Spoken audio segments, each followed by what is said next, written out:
Hello students, welcome to study of commerce. जैसा कि आपको पता है कि मैं क्लास 11 की एनसीईआरटी बुक आपको डिस्कस करा रही हूँ। तो उसकी आपकी जो स्टैटिक्स ऑफ इकोनॉमिक्स बुक है उसको मैं डिस्कस कर रही हूँ और उसमें अभी तक मैं आपको चैप्टर 3 पढ़ा चुकी हूँ और आज हम जो डिस्कस करने जा रहे हैं वो है आपका चैप्टर 4। ठीक है, तो इसमें हम केवल एनसीईआरटी को पढ़ेंगे और उसमें समझेंगे कि एनसीईआरटी बुक में हमारा क्या क्या चीजें दी हुई है। तो जो हमारा चैप्टर 4 है वो प्रेजेंटेशन ऑफ डेटा। तो सिर्फ इसमें हम एनसीईआरटी पे ही फोकस करेंगे, कोई एक्स्ट्रा नॉलेज हम नहीं लेंगे, केवल जो हमारी एनसीईआरटी बुक कह रही है सिर्फ उन चीजों को हम समझेंगे। ठीक है, तो चलिए स्टार्ट करते हैं।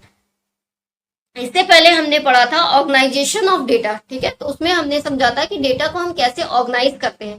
तो अब हम पढ़ेंगे कि डेटा को हम कैसे प्रेजेंट करते हैं, किन किन तरह से हम अपने डेटा को प्रेजेंट कर सकते हैं। ठीक है, तो चलिए, अगर आप कॉमर्स की किसी भी एग्जाम की प्रिपरेशन कर रहे हो तो या फिर आपका मेन सब्जेक्ट कॉमर्स हो तो आप इस चैनल को सब्सक्राइब कर दीजिएगा। मैं आपकी ज्यादा से ज्यादा हेल्प करने की कोशिश करूंगी। ठीक है, तो चलिए इंट्रोडक्शन देखते हैं पहले हम।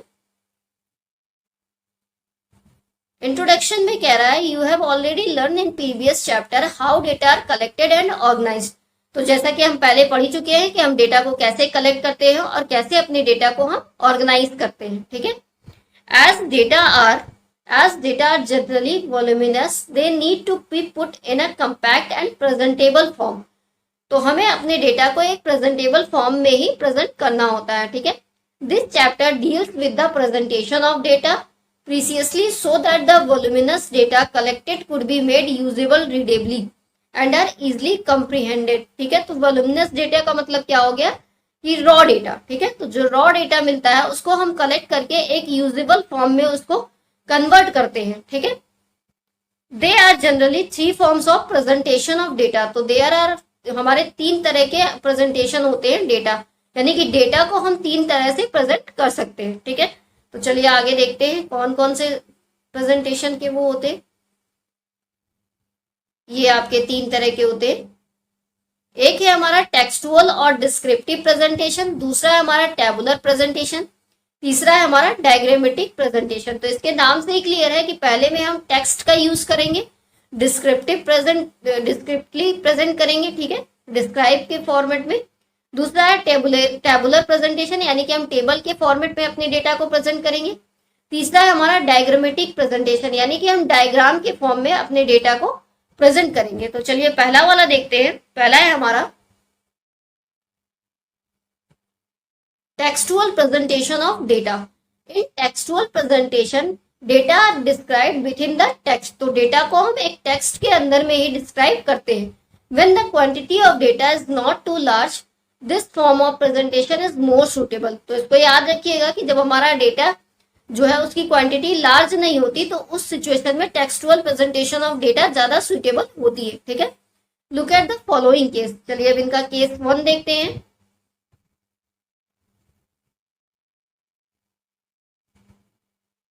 In a Bandh call given on 8 September 2005, protesting the hike in prices of petrol and diesel, 5 petrol pumps were found open and 17 were closed, whereas 2 schools were closed and remaining 9 schools were found open in a town of Bihar. तो 2005 में क्या हुआ था कि patrols के prices बहुत ज्यादा बढ़ जा रहे थे, पेट्रोल और डीजल के। तो 5 पेट्रोल पंप्स ओपन थे और बाकी 17 बंद हो चुके थे और 2 स्कूल भी बंद हो चुके थे, 9 स्कूल केवल ओपन थे। ठीक है, तो ये हम टेक्स्ट के फॉर्म में इतना डेटा है तो रिप्रेजेंट कर सकते हैं। नेक्स्ट देखते हैं केस 2 में क्या कह रहा है।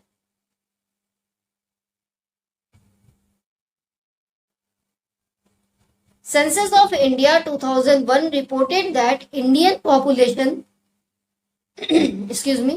population had risen to 102 crore, of which only 49 crore were females against 53 crore males. 74 crore people resides in rural India and only 28 crore lived in towns or cities, while there were 62 crore non-worker population against. तो अब जैसा कि हमें दिख ही रहा है case 2 में कि हमारा डेटा बहुत ज्यादा है। ठीक है, तो in both the cases, data have been presented only in the text. A serious drawback of this method of presentation is that one has to go through the complete text of presentation for comprehension. But it is also true that this matter often enables one to emphasize certain points of the presentation. यानी कि जब हमारे पास ज्यादा detail होगी तो हम textual में सब कुछ कवर कर रहे हैं, तो हमारे लिए काफी कुछ पढ़ना ट्रिकी हो जाएगा, ठीक है। तो जैसा कि आपको इस फिगर में भी दिख रहा है कि इतना कुछ लिखा हुआ है टेक्स्ट के फॉर्म में, तो इसमें हमें समझ में ही नहीं आ रहा है कि क्या डेटा है एक्चुअली, क्या क्या इंफॉर्मेशन हम इसमें से निकाल सकते हैं। तो इसलिए कहा जा रहा है कि जब डेटा की क्वांटिटी कम होगी तभी हम टेक्सटुअल फॉर्म में रिप्रेजेंट करेंगे, जब डेटा ज्यादा होगा तो हम उसे टेक्सटुअल फॉर्म में नहीं रिप्रेजेंट करेंगे, क्योंकि अगर हम तब उसे टेक्सटुअल फॉर्म में रिप्रेजेंट करेंगे तो हम उसको इजिली समझ नहीं पाएंगे, ठीक है। चलिए नेक्स्ट फॉर्म हम देखते हैं। नेक्स्ट है हमारा tabular presentation of data. In a tabular presentation data are presented in rows read horizontally. तो हम उन्हें रोज में प्रेजेंट करते हैं। देखते हैं कैसे। रोज and columns, rose or columns में हम उनको प्रेजेंट करते हैं, तो वही क्या कहलाता है, टेबुलर प्रेजेंटेशन। तो बेसिकली हम टेबल के फॉर्म में उसको प्रेजेंट करते हैं। For example see table 4.1 tabulating information about literacy rates. It has 3 columns for male, female and total, and 3 rows and 3 columns for urban, rural and total. It is called a 3 into 3 table giving 9 items of information in 9 boxes called the cells of the table. Each cells gives information that relates and attributes of gender, male, female or total with a number, literacy percentage of rural people, urban and total. The most important advantages of tabulation is that it organizes data for further statistical treatment and decision making. Classification used in tabulation is of 4 kinds. तो table के form में अगर हमारा data होता है तो हम उसे आगे के स्टैटिस्टिकल ट्रीटमेंट में और डिसीजन मेकिंग में यूज कर सकते हैं, ठीक है। तो क्लासिफिकेशन जो हम करते हैं टेबल के फॉर्म में, रो और कॉलम के फॉर्म में, वो 4 काइंड्स के होते हैं, 4 काइंड्स के। एक आपका क्वालिटेटिव प्रेजेंटेशन होता है, दूसरा आपका क्वांटिटेटिव प्रेजेंटेशन होता है, तीसरा आपका टेम्पोरल होता है और चौथा आपका स्पैटियल होता है, ठीक है। चलिए आगे देखते हैं। पहले हमारा क्या है, क्वालिटेटिव प्रेजेंटेशन है। क्वालिटेटिव क्लासिफिकेशन कैसा होगा, जो क्वालिटी की बात करेगा, ठीक है। When classification is done according to the attributes such as social status, physical status की बात करेगा, नेशनैलिटी की बात करेगा, it is called qualitative classification. तो हम उसको क्वालिटेटिव क्लासिफिकेशन कहेंगे। For example in table 4.1 the attributes are classification are sex and location which are qualitative in nature. तो देखिए यहाँ पे टेबल 4.1 दिखा रहा है, तो इसमें अगर हम समझे तो ये हमारे कॉलम्स हो गए, ठीक है, और ये जो है ये हमारी रोज हो गई और ये पूरा एक सेल हो गया, ठीक है। तो literacy in India by sex and location तो दिखा रहा है मेल जो है कितने लिटरेसी है, क्या रूरल में 79 है और अर्बन में 90 है, ठीक है। फीमेल में 59 और 80 है। तो ये आपकी टेबुलर प्रेजेंटेशन है। अगर हम कहें तो क्वालिटेटिव टेबुलर प्रेजेंटेशन है। सोर्सेज की बात करते हैं। Census of India 2011 literacy rate related to people age 7 years and above. तो इसका जो सोर्स है वो हमने कहाँ से लिया है, 2011 की जनगणना से ये सोर्स लेकर के हमने ये टेबल बनाई है, ठीक है। चलिए आगे देखते हैं। नेक्स्ट है हमारी quantitative classification. In quantitative classification the data are classified on the basis of characteristics which are quantitative in nature. तो यहाँ पे हम ऐसे डेटा को क्लासिफाई करते हैं जिनकी जो क्वांटिटी के में होते हैं, क्वांटिटेटिव इन नेचर में होते हैं, यानी कि न्यूमेरिकल वैल्यूज होते हैं, वो एट्रीब्यूट्स नहीं होते, वो हमारे न्यूमेरिकल फॉर्म्स में होते हैं, ठीक है। In other words these characteristics can be measured quantitatively. तो जिनको हम क्वांटिटी में मेजर कर सकते हैं। फॉर एग्जाम्पल एज हो गया, आपकी हाइट हो गई, ठीक है, प्रोडक्शन हो गया, इनकम हो गया, ये सब आपकी क्वांटिटेटिव कैरेक्टरिस्टिक्स हैं। चलिए आगे देखते हैं। Classes are formed by assigning limits called class limit for the values of the characteristics under consideration. An example of quantitative classification is given in table 4.2. तो ये देखिए 4.2 में आपकी क्वांटिटेटिव क्लासिफिकेशन का एग्जाम्पल दिया हुआ है। तो यहाँ पे क्लासेस बनी हुई है 20 से 30, 30 से 40, 40 से 50, ठीक है। नंबर ऑफ रिस्पोंडेंट दिए हुए हैं 3 है, परसेंट दिया हुआ है, ठीक है। तो ये हमारी मिसिंग वैल्यूज हैं, इनको फाइंड भी करना होता है, ठीक है। तो ये हमारी क्वांटिटेटिव है। इसकी सोर्स की बात करें तो ये असेंबली इलेक्शन पटना से लिया गया है, सेंट्रल कंसिस्टेंसी 2005, ठीक है। तो हमने पढ़ा था प्रीवियस चैप्टर्स में कि सोर्सेज ऑफ डेटा कितने तरह के होते हैं। तो प्राइमरी सोर्सेज होते हैं कुछ, कुछ सेकेंडरी सोर्सेज होते हैं, ठीक है। तो वो वीडियो आप देख लीजिएगा तो आपका सोर्सेज का कॉन्सेप्ट क्लियर हो जाएगा। चलिए आगे देखते हैं। Here classification is classifying characteristics in age in years is quantifiable. तो ये क्वांटिटी के बेस पे है। चलिए आगे देखते हैं। तो हाइट्स में होगा हमारा, वेट में होगा, ठीक है, इनकम होगी, तो ये सब हमारा क्वांटिटी में आ जाता है। नेक्स्ट है हमारा temporal classification. In this classification time becomes the classifying variable and data are categorised according to the time. तो टेम्पोरल में हम टेम्प से याद रखिएगा कि हम यहाँ पे टाइम के बेस पे क्लासिफिकेशन करेंगे। Time may be in hours, days, weeks, month, year, its. For example चलिए एग्जाम्पल देखते हैं। Yearly sales of a tea shop from 1995 to 2000।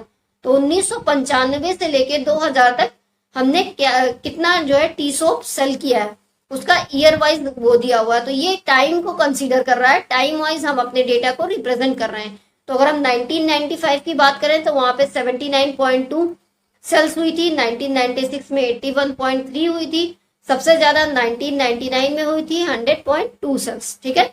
तो यहाँ जब हम टाइम के बेस पे अपने डेटा को प्रेजेंट करेंगे तो वो हमारा क्या कहलाएगा, टेम्पोरल क्लासिफिकेशन कहलाएगा, ठीक है।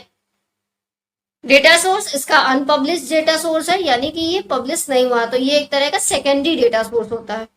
इन दिस टेबल, आगे देखते हैं। In this table the classification classifying characteristics is sales in a year and takes values in a scale of time. तो हम टाइम के अनुसार वैल्यूज ले रहे हैं, 2000 में क्या हुआ था, 1999 में क्या हुआ था। तो यही हमारा क्या कह रहा है, टेम्पोरल क्लासिफिकेशन कहला रहा है, ठीक है। चलिए नेक्स्ट है हमारा spatial classification. When classification is done on the basis of place. तो जब हम प्लेस के बेस पे क्लासिफिकेशन करते हैं डेटा का, यानी कि हम अपने ज्योग्राफी के बेस पे, ज्योग्राफिकल के बेस पे जो है क्लासिफिकेशन करते हैं, तो वही हमारा क्या कहलाता है, स्पेटियल क्लासिफिकेशन कहलाता है। It is called spatial classification. The place में be a village town, village town के बेस पे कर रहा है, किसी ब्लॉक के बेस पे कर रहा है, किसी डिस्ट्रिक्ट के बेस पे कर रहे हैं, या फिर हम स्टेट या कंट्री के बेस पे कोई क्लासिफिकेशन कर रहे हैं, तो वो हमारा स्पेटियल क्लासिफिकेशन कहलाता है। फॉर एग्जाम्पल देख लेते हैं 4.4 में, export from India to rest of the world in 2013-14 as share of total export percent, ठीक है। तो एक्सपोर्ट का शेयर दिया हुआ है परसेंट में और डेस्टिनेशन दिया हुआ है। तो यूएसए में 12.5 एक्सपोर्ट हुआ था, जर्मनी में हमारा 2.4 हुआ था, चाइना में 4.7 हुआ था, सबसे ज्यादा अदर एशिया में हुआ था 29.4। तो यहाँ पे क्या हो रहा है कि हम ज्योग्राफी के बेस पे, कंट्री के बेस पे अपने डेटा को रिप्रेजेंट कर रहे हैं। तो यही हमारा क्या कहलाता है, स्पेटियल क्लासिफिकेशन कहलाता है, ठीक है।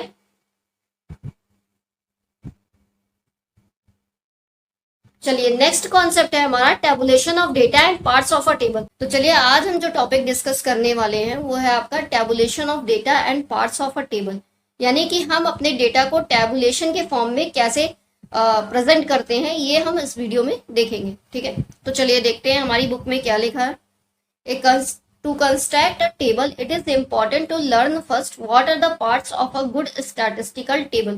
तो हमें कोई भी टेबल अगर कंस्ट्रक्ट करनी है, बनानी है, तो हमें सबसे पहले ये जानना होगा कि हमारी जो स्टैटिस्टिकल टेबल होती है उसके कौन कौन से पार्ट होते हैं, यानी कौन कौन सी चीजें टेबल में होती हैं, ठीक है। When put together systematically, these parts form a table. जब हम इन पार्ट्स को सिस्टमेटिकली पुट करते हैं तो हमारी एक टेबल क्रिएट होती है, ठीक है। The most simple way of conceptualizing a table is to present our data in rows and columns along with some explanatory notes. तो जब हम रोज और कॉलम्स के फॉर्मेट में अपने टेबल को प्रेजेंट करते हैं तो वो हमारा जो है वो ही सही कॉन्सेप्ट कहलाता है, ठीक है। Tabulation can be done using one way. तो टेबुलेशन को हम वन वे से भी क्रिएट कर सकते हैं, टू वे से भी कर सकते हैं और थ्री वे क्लासिफिकेशन भी होता है, ठीक है।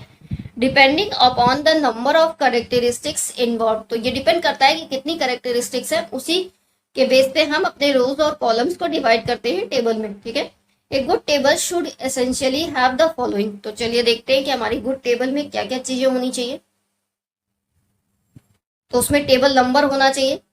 Table number is assign to a table for identification purpose. तो हम ये आइडेंटिफाई करने के लिए हमारी टेबल में कितने कंटेंट है, हम टेबल नंबर डालते हैं। ठीक है, if more than one table is presented, it is the table number that distinguishes one table from another. अगर एक से ज्यादा टेबल हम प्रेजेंट कर रहे हैं तो नंबर ऑफ टेबल्स हमारी हम डिफाइन करते हैं कि हमारी कितनी टेबल्स हैं। It is given at the top or at the beginning of the title of the table. Generally table numbers are whole numbers in ascending order.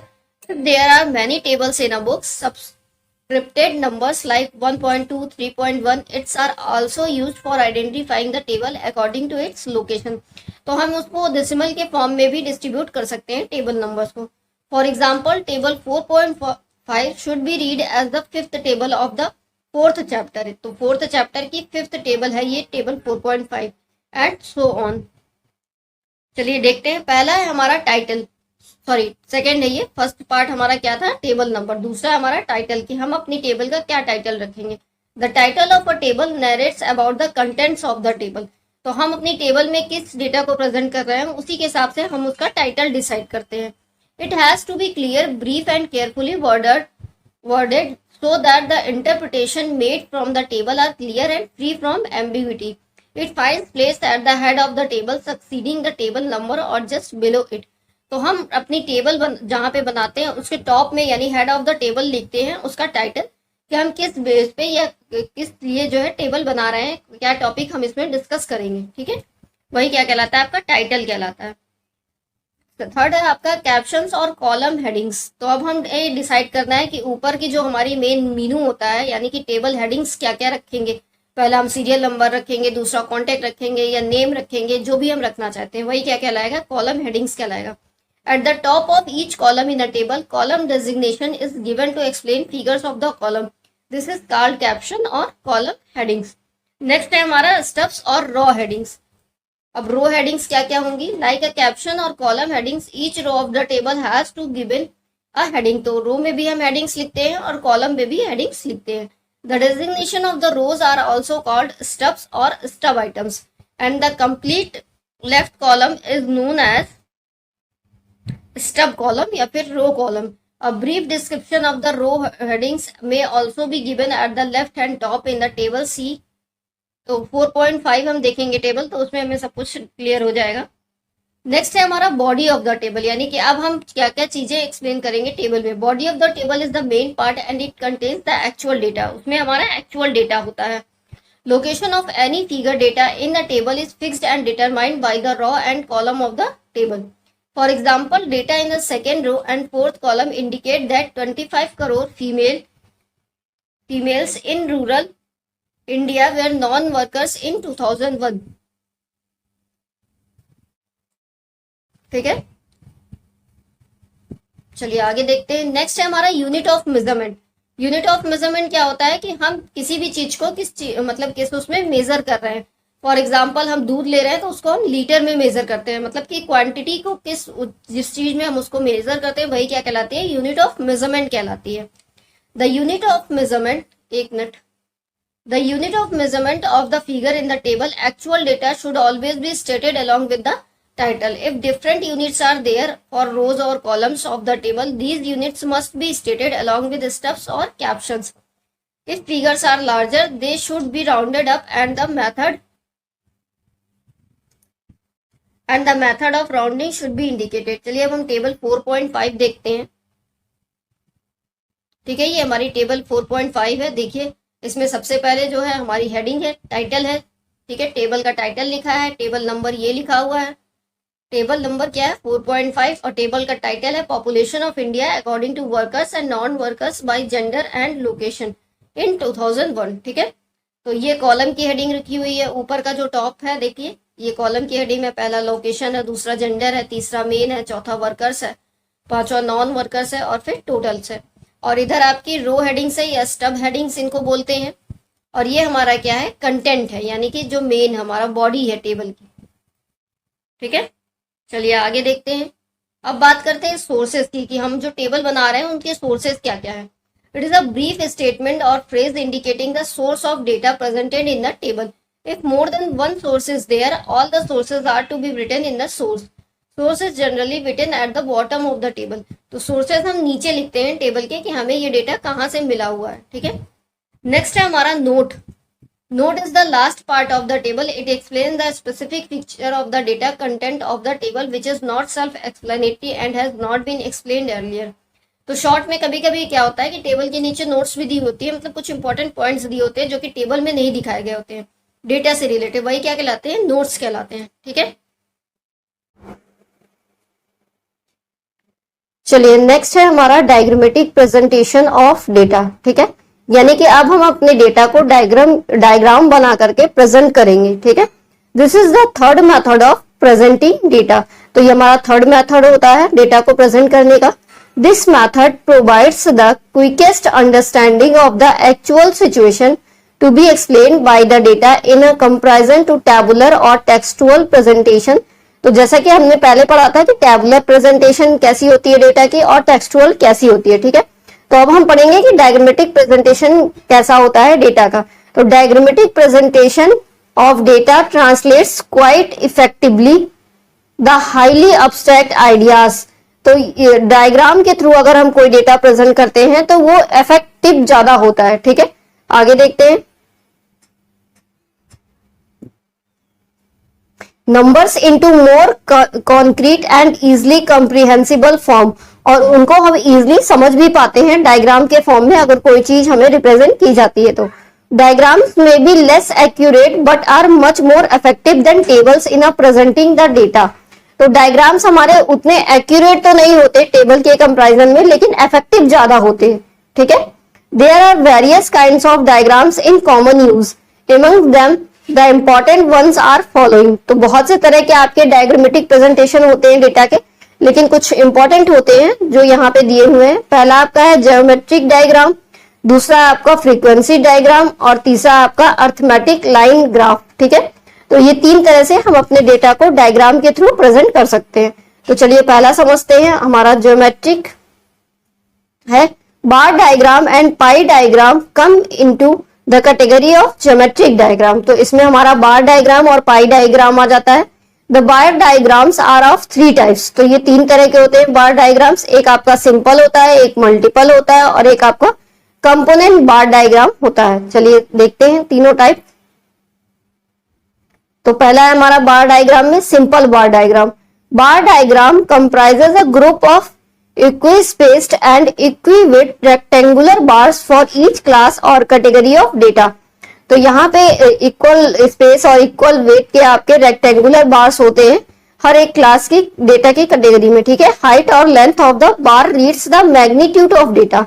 The lower end of the bar touches the base line such that the height of the bar starts from the zero unit. तो हमारी जो height होती है बार की वो zero से start होती है। Bars of a bar diagram can be visually compared by their relative height and accordingly data are comprehended quickly।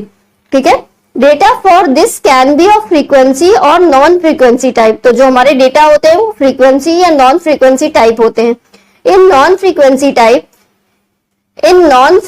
Type data a particular characteristics से प्रोडक्शन, इल production, its at various points of time or of different states are noted and corresponding bars are made of the respective heights according to the values of the characteristics to construct the diagram। तो जो हमारे non frequency type data होते हैं जिनको हम qualitative in nature में बोल सकते हैं, फॉर एग्जांपल आपके प्रोडक्शन हो गए, पॉपुलेशन हो गए, इन सारी चीजों की बात हो रही है। ठीक है, the values of characteristics measured or counted, the values of characteristics are measured or counted, retain the identity of each value। Figure 4.1 is an example of a bar diagram।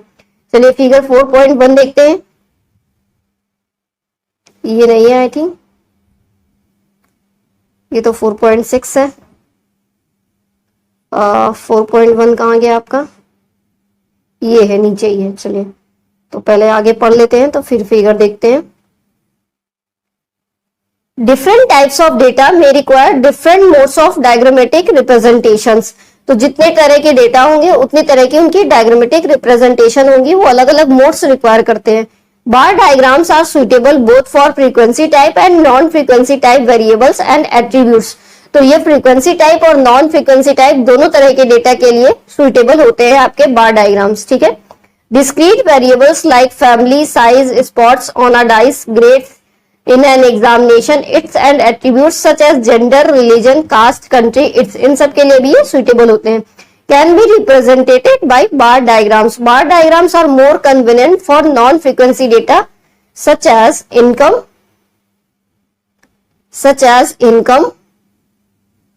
expenditure, profile, export import over the years. तो ये non frequency data के लिए ज्यादा suitable होते हैं, such as आपका income हो गया, एक्सपेंडिचर प्रोफाइल हो गया, या एक्सपोर्ट इंपोर्ट हो गया कई सालों का, ठीक है।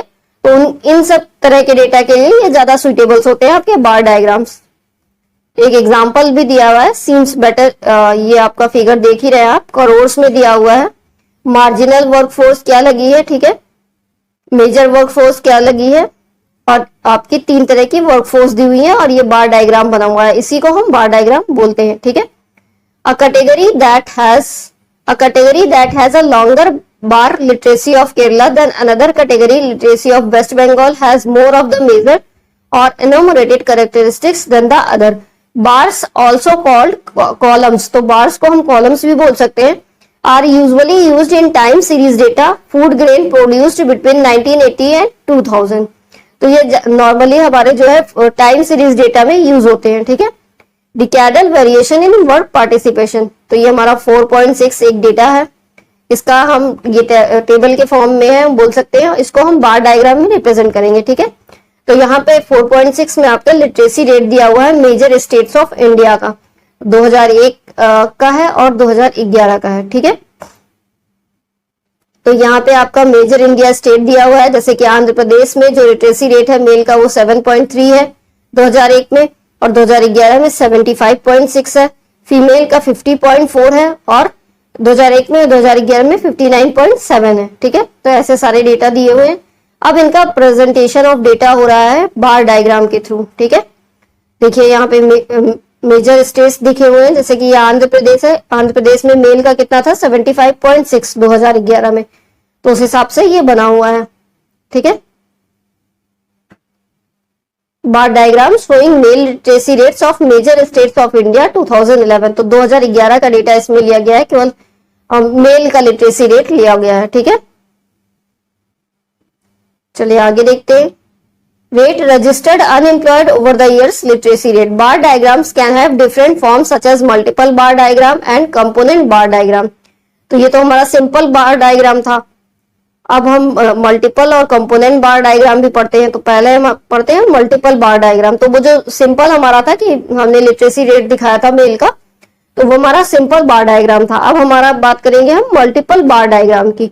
मल्टीपल बार डायग्राम जो कि फिगर 4.2 में है, आर यूज फॉर कंपेयरिंग 2 और मोर सेट्स ऑफ डेटा, जिसमें एक से 2 सेट्स होंगे डेटा के, ठीक है, मतलब 2 या 2 से अधिक डेटा के सेट्स होंगे उसमें, तो वो मल्टीपल बार डायग्राम कहलाएगा। For example income and expenditure और इंपोर्ट एंड एक्सपोर्ट, तो 2 तरह की चीजें हो गई इसमें। Different years, marks obtained in different subjects in different classes, it's, ठीक है। तो वो हमारा 4.2, अभी हम आगे फिगर देखेंगे तो ज्यादा अच्छे से समझ में आएगा। नेक्स्ट है हमारा component bar diagram. Component bar diagrams और चार्ट्स फिगर 4.3 में है, अभी इसको भी हम देखेंगे। ऑल्सो कॉल्ड सब डायग्राम्स, इनको हम सब डायग्राम्स भी बोलते हैं। Are very useful in comparing the sizes of different components bars. तो इसके नाम से ही क्लियर है, ये कंपोनेंट बार डायग्राम है, यानी कि जब कोई चीज हम कंपेयर करेंगे किसी डेटा को तो उसमें ये ज्यादा यूजफुल होगा, ठीक है। तो ये useful in comparing the sizes of different components, the elements or parts which a thing is made up of, and also for throwing light on the relationship among these integral parts। तो अगर हमें relationship compare करना है या कोई भी चीज compare करना है तो उसके लिए ज्यादा यूजफुल होता है। फॉर एग्जाम्पल देख लेते हैं। For example sales proceeds from different products, expenditure pattern in a typical Indian family, components being food, rent, medicine, education, power, its. Budget outlay for receipts and expenditures, components of labour force, population, its. तो एक दूसरे से जब हम compare करेंगे तो उसमें इसका ज्यादा यूज होगा। Component bar diagrams are usually shaded और कलर्ड सुटेबली। तो ये कई कलर में होते हैं या शेड्स में होते हैं आपके कंपोनेंट बार डायग्राम। ये है हमारा 4.2। ये हमारा क्या है, मल्टीपल बार डायग्राम है, ठीक है, जिसमें दो से अधिक डेटा होते हैं, उन्हें मल्टीपल बार डायग्राम कहते हैं, ठीक है। तो ये पहले वाले जो हमारा डेटा था उसी पे बनाया गया है। इसमें फीमेल लिटरेसी रेट है मेजर स्टेट्स का, इंडिया का, ठीक है। तो यहाँ पे आंध्र प्रदेश का दिया हुआ है, ठीक है, यूपी का दिया हुआ है, तो अलग अलग स्टेट का दिया हुआ है डेटा यहाँ पे। अब ये मल्टीपल बार डायग्राम है जो कि female literacy rate 2 census years का कर रहा है शो, एक 2010 का 2001 का और दूसरा 2011 का। अब फीमेल लिटरेसी रेट की बात करें तो आंध्र प्रदेश में 2010 में केवल 50 पॉइंट समथिंग था, ठीक है, और 2011 में आपका और ज्यादा हो गया। उसी तरीके से यूपी में देखें तो पहले कम था, फिर बाद में ज्यादा हो गया लिटरेसी रेट, ठीक है। तो उसी हिसाब से 2 ईयर को एक साथ कंपेयर कर रहा है। तो ये आपका मल्टीपल बार डायग्राम है जिसमें 2 या 2 से अधिक डेटा को आप रखते हैं, ठीक है। इंटरप्रिटेशन की बात कर रहा है यहाँ पे, यानी कि ये रिजल्ट को इंटरप्रेट कर रहा है। It can be very easily derive from figure 4.2 that female literacy rate over the year was on increasing through out the country. तो फीमेल का literacy rate through out the country धीरे धीरे increase हो रहा है, ठीक है। Similar other interpretation can be made from the figure. For example, the figure shows that the states of Bihar, Jharkhand and Uttar Pradesh experience the sharpest rise in a female literacy. तो अगर हम देखें तो बिहार, झारखंड और उत्तर प्रदेश में जो literacy rate है females का वो काफी अच्छे से बढ़ रहा है। ये देखिए आपका यूपी में कितना अच्छे से बढ़ रहा है। उसके बाद अगर हम बिहार की बात करें तो बिहार में भी काफी तेजी से बढ़ रहा है, झारखंड में भी काफी ज्यादा तेजी से बढ़ रहा है। बाकी सब में थोड़ा थोड़ा ही बढ़ रहा है, लेकिन यूपी में, झारखंड में और बिहार में फीमेल लिटरेसी रेट कुछ ज्यादा ही स्पीड में राइज कर रहा है, ठीक है। तो वो यही इंटरप्रेट किया गया है इसमें। अब है आपकी टेबल 4.7 जो कि है enrolment by gender at school percent of child age 16 to 14 years, ठीक है। इसमें देखते हैं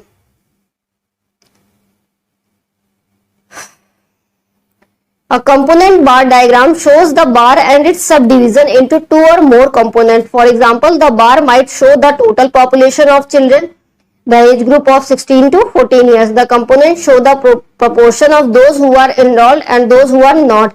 A component bar diagram might also contain different component bars for boys, girls and the total of in the given age range of figure 4.3. तो ये हमारा जो figure 4.3 है ये आपका कंपोनेंट बार डायग्राम है, ठीक है। तो मैंने बताया था इसमें आपको मल्टीपल शेड्स या मल्टीपल कलर्स देखने को मिलेंगे।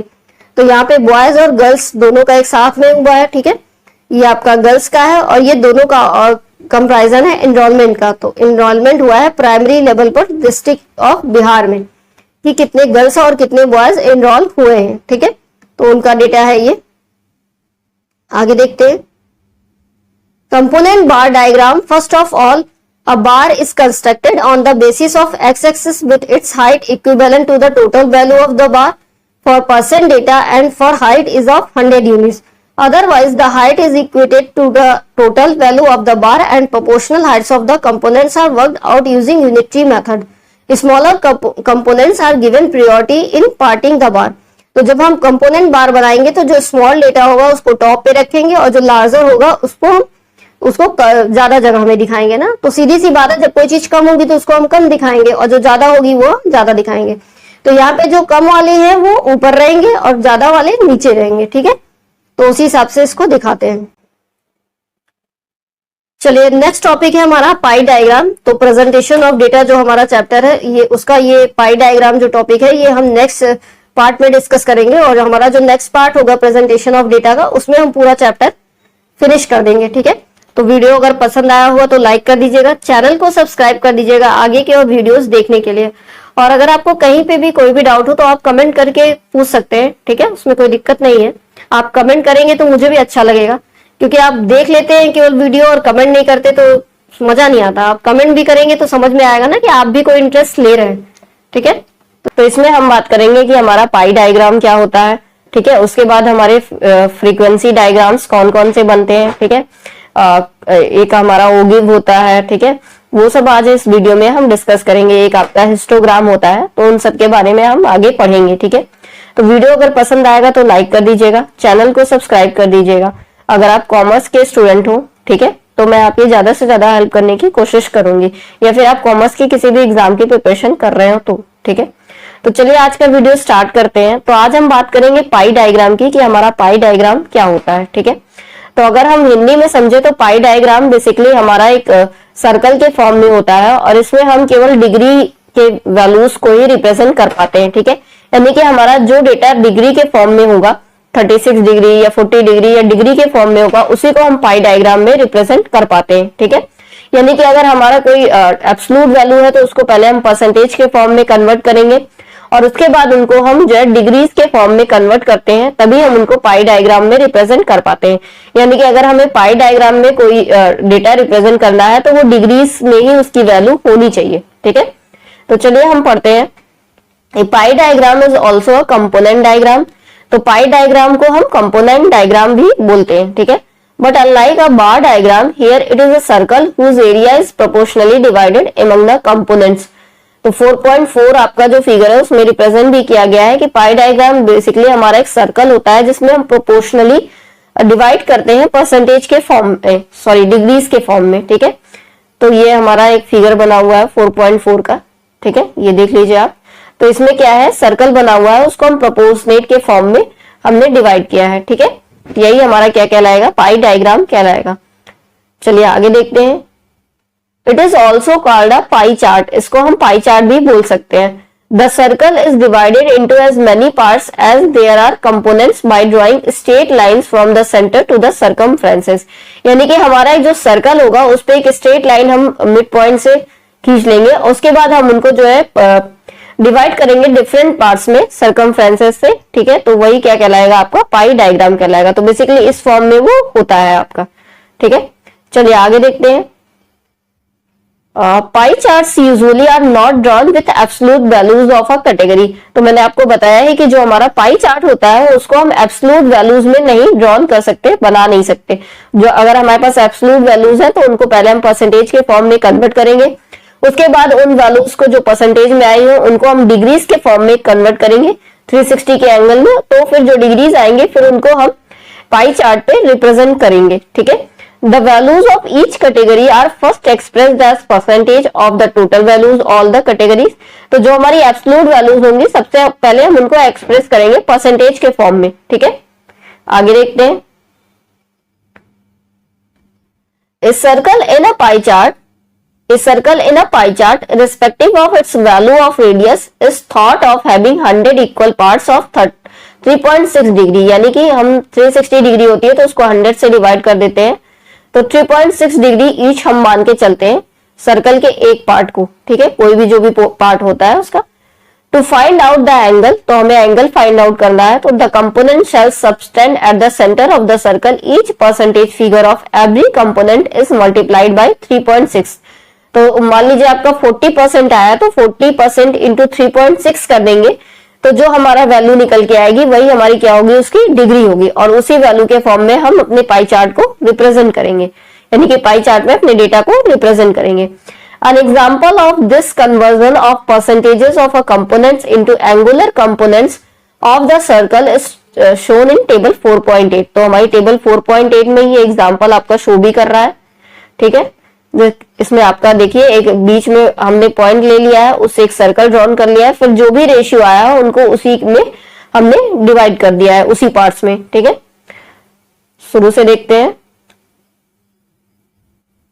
It may be interesting to note that data represented by a component bar diagram can also be represented equally well by a pie chart। तो कोई भी डेटा जो हम कंपोनेंट बार डायग्राम में रिप्रेजेंट करते हैं उसको हम पाई चार्ट में भी रिप्रेजेंट कर सकते हैं।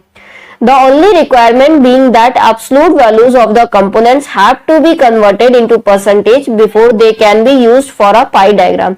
तो अगर हमें अपने डेटा को पाई डायग्राम में रिप्रेजेंट करना है तो बस हमें इस चीज का ध्यान रखना है कि जो एब्सोल्यूट वैल्यूज है उनको हम पहले परसेंटेज में कन्वर्ट करेंगे, तभी हम पाई डायग्राम में उनको रिप्रेजेंट कर पाएंगे। बस इसी चीज का ध्यान हमें रखना है, ठीक है। चलिए आगे देखते हैं। Distribution of India population 2011 bye there working status. तो ये एग्जांपल दिया हुआ है, यानी कि इंडिया की पॉपुलेशन है 2011 की वर्किंग स्टेटस के अकॉर्डिंग। तो पहले हमारा स्टेटस लिखा हुआ है, उसके बाद हमारा पॉपुलेशन लिखा है, ठीक है, फिर उसका परसेंट निकाला गया है, फिर उसका एंगुलर कंपोनेंट निकाला गया है। तो देखा जाए तो मार्जिनल वर्कर हमारे 12 है पॉपुलेशन में, उनका परसेंटेज 9.9 आ रहा है, क्योंकि 12 को जब हम 102 से डिवाइड करेंगे तो परसेंटेज निकल के आएगा 9.9, ठीक है। फिर उसको हम 3.6 जो हमारी डिग्री है उसमें कन्वर्ट करने के लिए 9.9 को 3.6 से मल्टीप्लाई कर देंगे तो हमारा ये 36 डिग्री निकल के आएगा। उसी तरीके से मेन वर्कर 36 है, 36 डिवाइडेड बाई 102 करेंगे, इंटू 100 कर देंगे तो हमारा परसेंट निकलेगा 29.8। उसकी डिग्री निकालेंगे तो 107 आएगा। उसी तरीके से इसको भी निकाला गया है, ठीक है। तो pie diagram for different categories of Indian population according to the working status. तो अब ये जो इनका डिग्री निकल गया है 36, 107 टू 170, उसी के बेस पे हम इनको डिस्ट्रीब्यूट करेंगे। तो यहाँ पे हम अपना वो स्केल भी रख लेंगे, ठीक है, जिसको हम सरकमफ्रेंस कहते हैं, तो उसको पॉइंट पे रख लेंगे। तो उससे हम 36 डिग्री का अलग कर देंगे, 107 का अलग कर देंगे, तो डिग्री वाइज इसको हम डिस्ट्रीब्यूट कर देंगे, ठीक है। चलिए आगे देखते हैं। नेक्स्ट है हमारा फ्रीक्वेंसी डायग्राम। तो फ्रीक्वेंसी डायग्राम हमारे 2-3 तरह के होते हैं। Data in the form of grouped frequency distribution are generally represented by a frequency diagram like histogram, frequency polygon, frequency curve and ogive, ठीक है। तो ये हमारे डिफरेंट टाइप्स के फ्रीक्वेंसी डायग्राम्स होते हैं, जैसे कि हमारा एक हिस्टोग्राम हो गया, दूसरा फ्रीक्वेंसी पॉलीगन हो गया, तीसरा आपका फ्रीक्वेंसी कर्व हो गया, चौथा आपका ओवेव हो गया, जिसको हम क्यूमुलेटिव फ्रीक्वेंसी कर्व भी बोलते हैं, ठीक है, ओवेव को। कुछ लोग उसको ओजिव भी बोलते हैं। चलिए हिस्टोग्राम देखते हैं। पहले हम समझते हैं कि हिस्टोग्राम हमारा क्या होता है। A histogram is a 2 dimensional diagram. तो ये हमारा 2 डायमेंशनल डायग्राम होता है। It is a set of rectangles with base as the intervals between the class boundaries. तो ये हमारे सेट ऑफ रेक्टेंगुलर्स होते हैं जिनका एक बेस होता है, यानी कि जो नीचे का बेस होता है उसे हम एक्स एक्सिस बोलते हैं, और ये हमारी वाई एक्सिस होती है, and with the areas proportional to the class frequency. इसका एग्जांपल हम 4.5 में देखते हैं आगे। If the class intervals are of equal weight which they generally are, अगर क्लास इंटरवल्स हमारे इक्वल वेट के होते हैं, the area of rectangulars are proportional to their respective frequencies. तो एरिया ऑफ रेक्टेंगल उनकी फ्रीक्वेंसीज के प्रोपोर्शनल माना जाता है।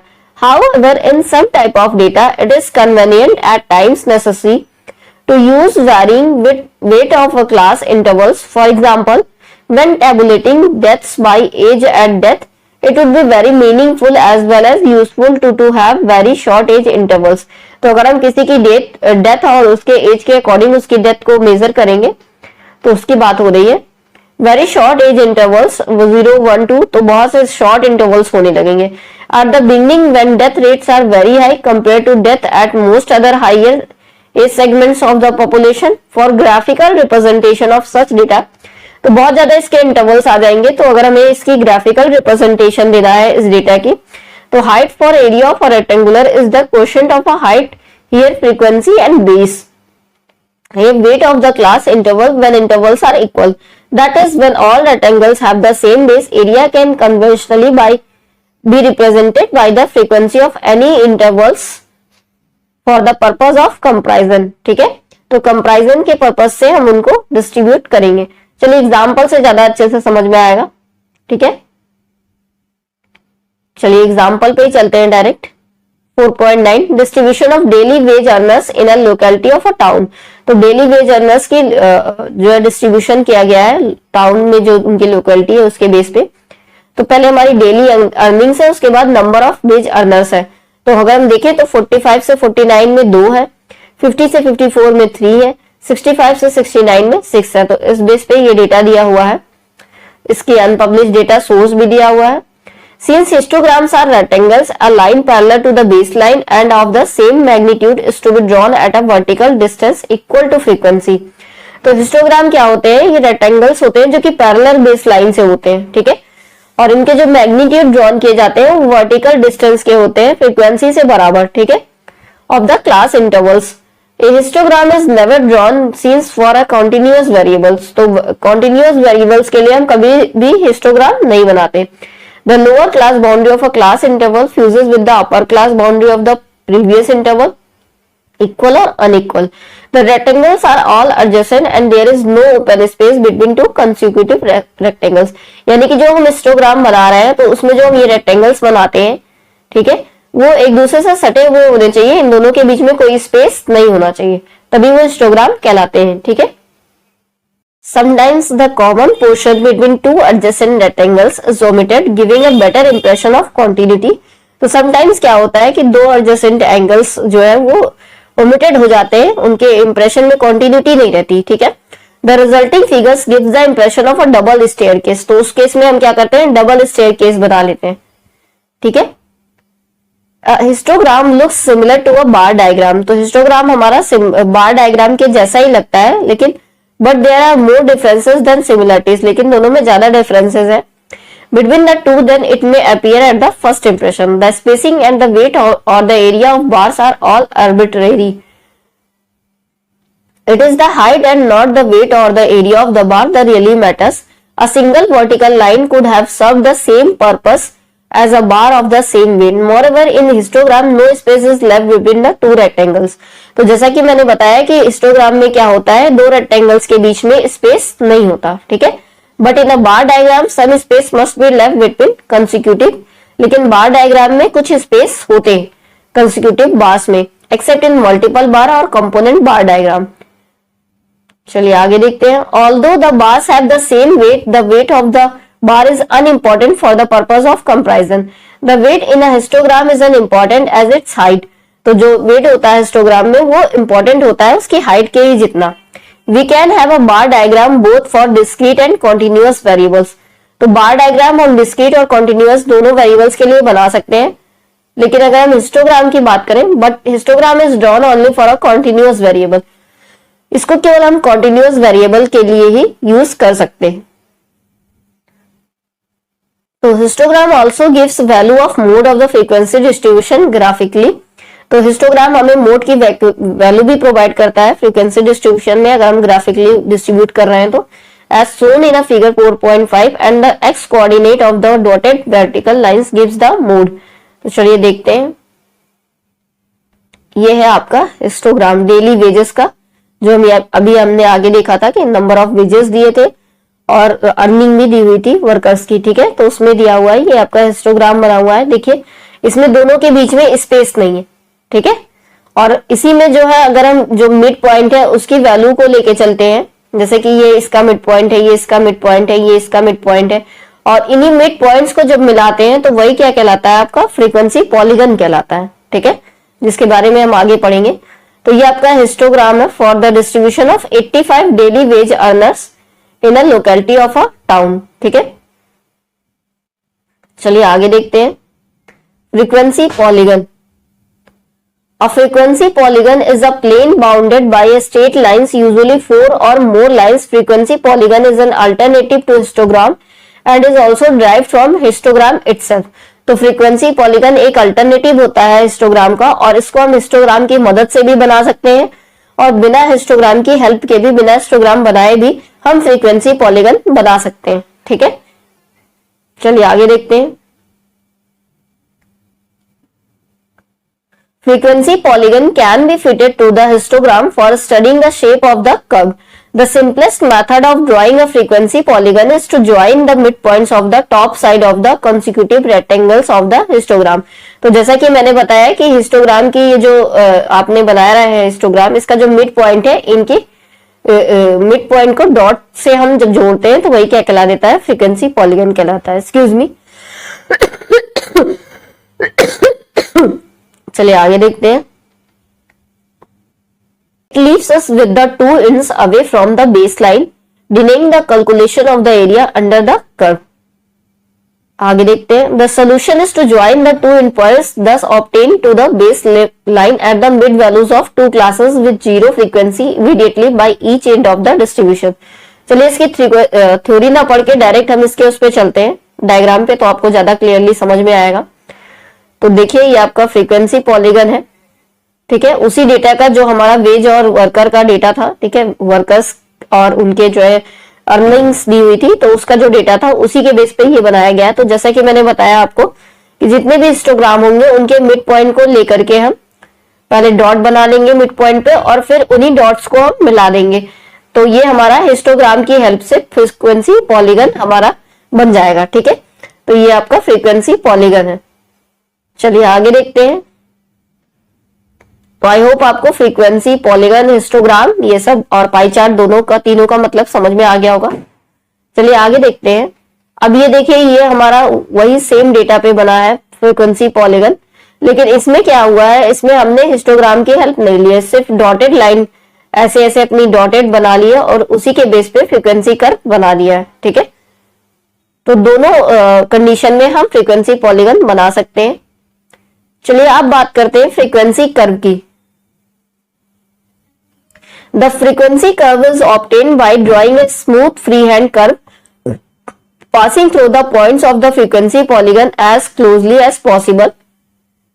It may not necessarily pass through all the points of the frequency polygon, but it passes through them as closely as possible.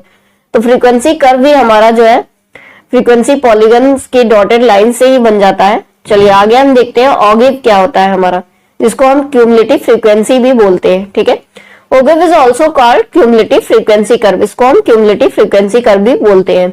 As there are two types of cumulative frequencies, for example, less than type and more than type. तो ये जो हमारे frequency cumulative curves होते हैं, ये हमारे दो type के होते हैं, एक लेस देन टाइप होता है और मोर देन टाइप होता है, क्योंकि जो हमारी फ्रीक्वेंसीज होती है उसमें लेस देन भी होते हैं और मोर देन भी होते हैं। ठीक है, accordingly there two objects for any group frequency distribution data, तो डेटा के अकॉर्डिंग होते हैं ये। In the case of frequency polygon, cumulative frequencies are plotted along y-axis against class limits of the frequency distribution. तो जो हमारी class limits होती है frequency distribution की, उन्हीं के बेस पे हम उनको डिवाइड करते हैं। ठीक है, less than और more than के, for less than ogive the cumulative frequencies are plotted against the respective upper limits of the class interval, whereas for more than ogives the cumulative frequencies are plotted against the respective lower limits of the class interval. तो जो है अपर के लिए हम lower के पास जाएंगे और lower के लिए हम अपर वाली लिमिट्स पे बेस करेंगे। ठीक है, an intersecting feature of the two gives together is that their intersection point gives the median. तो जैसे कि वो मोड देता था, वैसे इसका इंटरसेक्शन जो पॉइंट होता है वो हमें मीडियन प्रोवाइड करता है। Figure 4.8b of the frequency distribution. तो चलिए अब उसको देखते हैं। As the shapes of the two ogives suggest, less than ogive is never decreasing and more than ogive is never increasing. तो फिगर 4.8b की बात हो रही है, 4.8b, ये देखिए, less than and more than ogive for data. तो यहाँ पे लेस देन और मोर देन ओगिव दोनों बने हुए हैं। ठीक है, ये आपका मोर देन ओगिव है और ये आपका लेस देन ओगिव है, और यहाँ पे अलग अलग बने हुए हैं, मोर देन का अलग, लेस देन का अलग। ठीक है, चलिए आगे देखते हैं arithmetic line graph. An arithmetic line graph is also called time series graph, इसको हम टाइम सीरीज ग्राफ भी बोलते हैं। In this graph time hour, day, date, week, month, year, it's is plotted along x-axis and the values of the variable time series data along y-axis। यानी y-axis और x-axis पे हम इनके hour, day, date, week, month के according dot plot करते हैं। ठीक है, a line graph by joining these plotted points thus obtained is called arithmetic line graph। तो जो डॉटेड लाइंस को हम जब ज्वाइन कर देते हैं तो वही क्या कहलाती है, अर्थमेटिक लाइन ग्राफ कहलाती है, टाइम सीरीज ग्राफ कहलाती है। It helps in understanding the train periodicity it's in a long term time series data.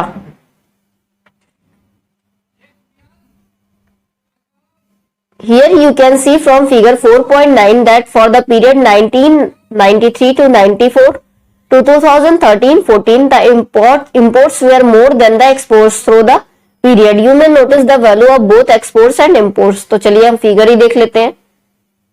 तो ये हमारा वेरियस इंपोर्ट और एक्सपोर्ट है इंडिया का 100 करोड़ में।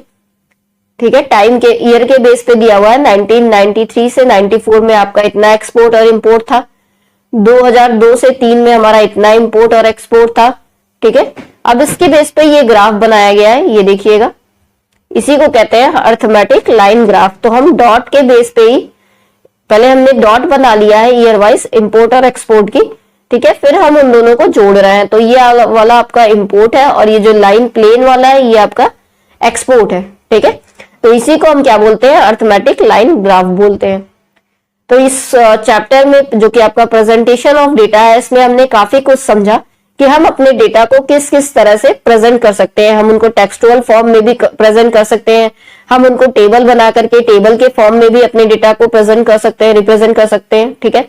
हम उनको ग्राफ के फॉर्म में भी रिप्रेजेंट कर सकते हैं, हम उन्हें पाई चार्ट के फॉर्म में भी रिप्रेजेंट कर सकते हैं। तो आई होप आपको रिप्रेजेंटेशन ऑफ डेटा अच्छे से समझ में आया होगा, ठीक है। वीडियो अगर पसंद आया होगा तो लाइक कर दीजिएगा। अगर आपको कोई भी डाउट होगा किसी भी कॉन्सेप्ट को लेके तो आप कमेंट कर सकते हैं, ठीक है।